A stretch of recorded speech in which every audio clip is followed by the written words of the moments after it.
Kali ini kita akan membahas terkait uji validitas dan uji reliabilitas. Kelompok kami beranggotakan Neva Zahra, Sandro Wijaya Manulang, dan Maulida Syakila Jasmin. Yang pertama ada validitas. Validitas berasal dari kata validity yang berarti sejauh mana ketepatan suatu alat ukur dalam mengukur suatu data. Untuk mengetahui validitas suatu instrumen dilakukan dengan melihat korelasi antar skor masing-masing variabel dengan skor totalnya. Yang kedua, ada reliabilitas adalah suatu ukuran yang menunjukkan sejauh mana hasil pengukuran selalu konsisten jika dilakukan 2 kali atau lebih terhadap gejala dan alat ukur yang sama. Pernyataan dikatakan reliable jika jawaban seseorang terhadap pertanyaan selalu konsisten dari waktu ke waktu. Selanjutnya, ada pembahasan terkait cara uji validitas dan reliabilitas. Yang pertama, menggunakan skala Likert atau Pearson. Untuk mengukur stres pada pekerja, digunakanlah 5 pertanyaan. Uji coba akan dilakukan pada 15 responden dengan bentuk pertanyaan sebagai berikut. Kemudian, masukkan data hasil tes ke SPSS. Kemudian, kita klik Analyze, pilih kolom scale, dan pilih Reliability Analysis. Kemudian, masukkan variabel P1, P2, P3, P4, dan P5 ke dalam kotak items.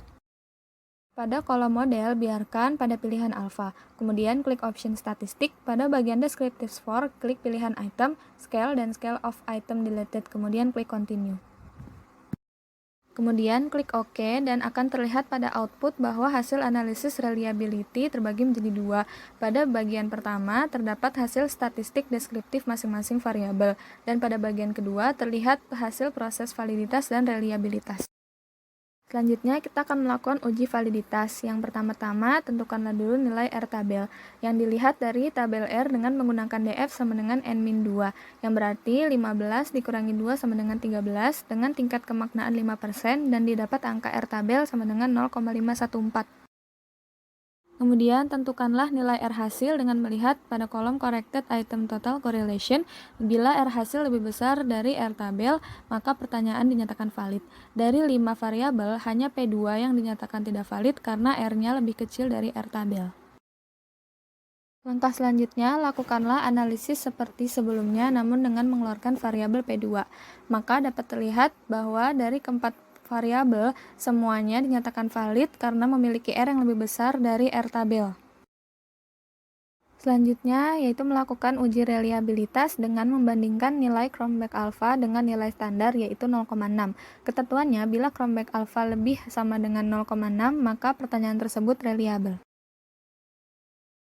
Terlihat pada tabel bahwa nilai Cronbach alpha-nya adalah 0,993 yang berarti lebih besar dari 0,6. Jadi kesimpulannya, keempat variabel dinyatakan reliable. Selanjutnya ada biserial. Kuesioner ini adalah jenis kuesioner yang jawabannya hanya memiliki 2 option. Pada hari ini kita akan mengukur minat belajar siswa dalam mata pelajaran matematika. Digunakan 5 pertanyaan. Uji coba akan dilakukan pada 10 responden dengan bentuk pertanyaan sebagai berikut.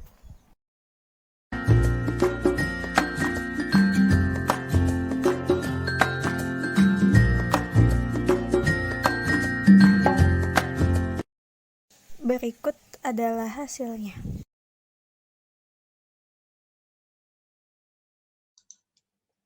Nah, setelah dimasukkan semua hasil datanya, lalu kita buat skor totalnya.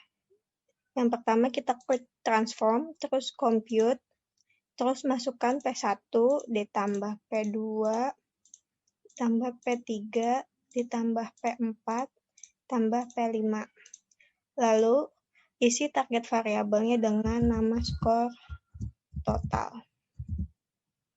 Klik OK. Setelah itu tampil di sini kayak gini. Kita ke variabel view dulu, terus desimalnya kita nolin. Udah kalau sudah kayak gini, klik analyze, terus pilih correlate, terus pilih bivariate. Nah, kita masukin semuanya nih. P1, P2, P3, P4, P5, dan skor totalnya. Terus isi correlation koefisiennya dengan persen. Lalu klik OK.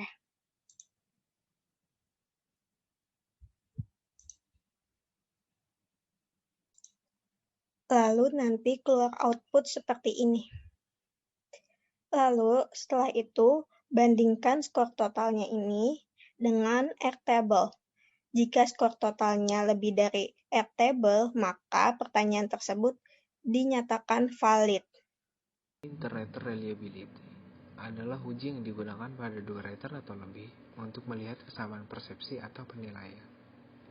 Uji inter-rater reliability dibagi menjadi dua, yaitu uji kappa dan uji interclass correlation coefficient atau ICC. Uji kappa digunakan untuk dua rater dengan data nominal, dan jika p-value lebih kecil daripada alpha, maka hasilnya signifikan. Dan untuk ICC digunakan untuk lebih dari dua rater dengan data ordinal, dan jika p-value dalam ANOVA lebih besar daripada alpha, maka hasilnya signifikan. Dan berikut adalah contoh tabel dari nilai kappa dan nilai reliabilitas.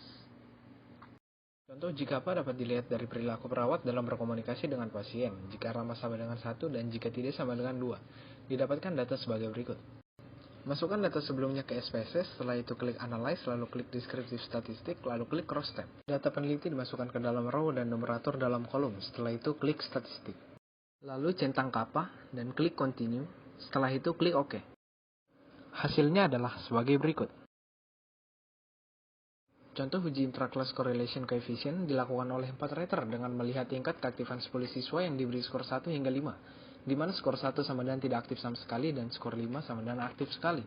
Didapatkan data sebagai berikut. Data sebelumnya dimasukkan pada SPSS, setelah itu klik Analyze, lalu pilih Scale, lalu pilih Reliability Analysis. Masukkan variabel rater 1 hingga 4 pada item, setelah itu klik Statistik. Pada statistik, pilihlah yang sudah ditandai, setelah itu klik Continue, lalu klik OK. Hasilnya adalah sebagai berikut.